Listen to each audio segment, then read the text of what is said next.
Welcome to 9V news. నా పేరు సుమలత.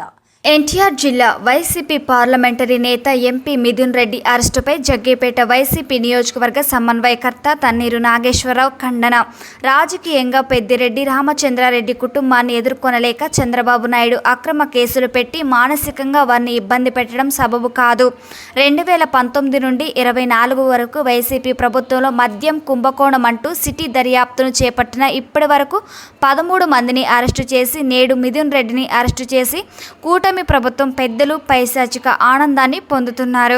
జగన్మోహన్ రెడ్డి ప్రభుత్వంలో పనిచేసిన అధికారులు వైసీపీ నాయకులపై అక్రమ కేసులు బనాయిస్తూ భయపెడుతూ రాష్ట్రంలో రెడ్ బుక్ రాజ్యాంగాన్ని కూటమి ప్రభుత్వం అమలు చేస్తోంది.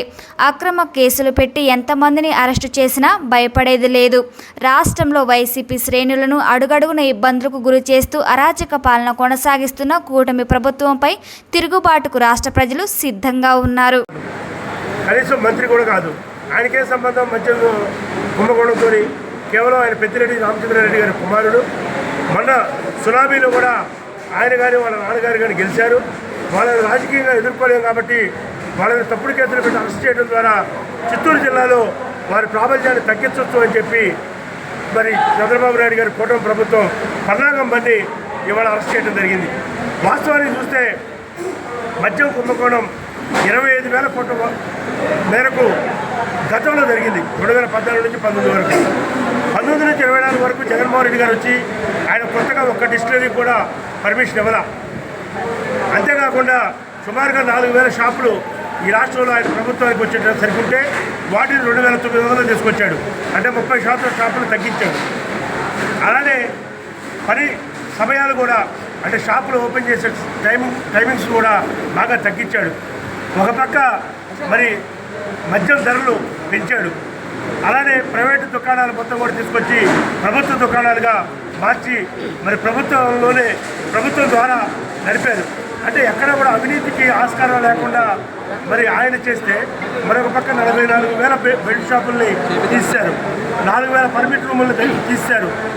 మరి ఈ విధంగా చేసి ఒక పక్క రాష్ట్ర ప్రభుత్వ ఖజానాని పెంచుకుంటూ మరొక పక్క మద్యం ద్వారా ప్రజలు నష్టపోకూడదని చెప్పి అనేక రకాల సంస్కరణలు తీసుకొస్తే ఆయన ఆధ్వర్యంలో గతంలో 19 నుంచి 24 వరకు మద్యంలో స్కామ్ జరిగింది, మద్యంలో అవినీతి జరిగిందని చెప్పి వాళ్ళ కోపం ఉన్న నాయకులందరినీ, వాళ్ళకి సహకరించిన అధికారులందరినీ కూడా ఈ కేసులో చేరుస్తూ ఇప్పటికే 42 మంది మీద ఛార్జ్షీటు వేసి ఇప్పటికే 12 మందిని అరెస్ట్ చేయడం చాలా దురదృష్టకరం. ఇది రెడ్ బుక్ రాజ్యాంగం తప్ప అంబేద్కర్ రాజ్యాంగం అనేది ఈ రాష్ట్రంలో లేదు. కాబట్టి ఈ మిథున్ రెడ్డి గారి అరెస్ట్ని మేము తీవ్రంగా ఖండిస్తున్నాం. ఇది రాజకీయ అరెస్ట్నే మేము భావిస్తా ఉన్నాం. ఇది కక్షపూరితంగా తీసుకున్న నిర్ణయంగా ఈ రాష్ట్ర ప్రభుత్వాన్ని హెచ్చరిక చేస్తూ భవిష్యత్తులో ఈ నిర్ణయాలను పునఃసమీక్షించుకోండి.